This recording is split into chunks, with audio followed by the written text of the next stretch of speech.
Once Professor Kramer's home answering machine clicked on, I couldn't control my voice, and my mother shuffled out in a long mariner's shirt, a finger on her lips, as if the most important thing at that moment was not waking my father.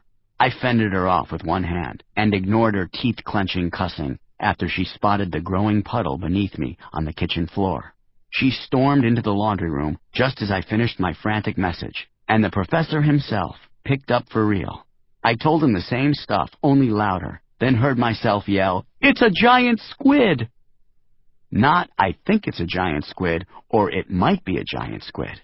I stated it as fact in the cool dawn, and my mother suspended her furious mopping to squint at me through puffy, nearsighted eyes as if her son were speaking in tongues. I'd read enough about giant squid to know the most remarkable thing about this one wasn't its size, but its location.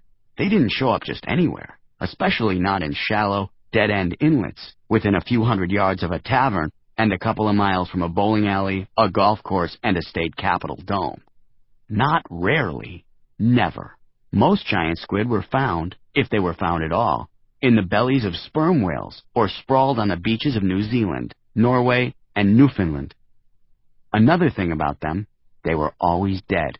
That is, unless you bought those old seafaring tales of 200-foot squid attacking ships and wrestling whales. I knew most people preferred myths to science, especially when it came to sea monsters. It helped justify their fear of open water. I never wanted any part of that nonsense. Upon coming eyeball to eyeball with that animal on the flats, my impulse was to run from it, but my goal, before I'd reached shore, was to save it.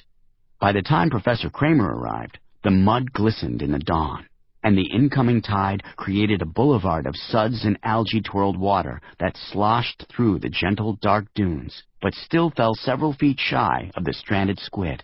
The professor didn't come alone. He was tailed by the local whale rescue crew, 3 women and 2 ponytailed men who scrambled from their van onto the mud with towels, buckets, and cameras.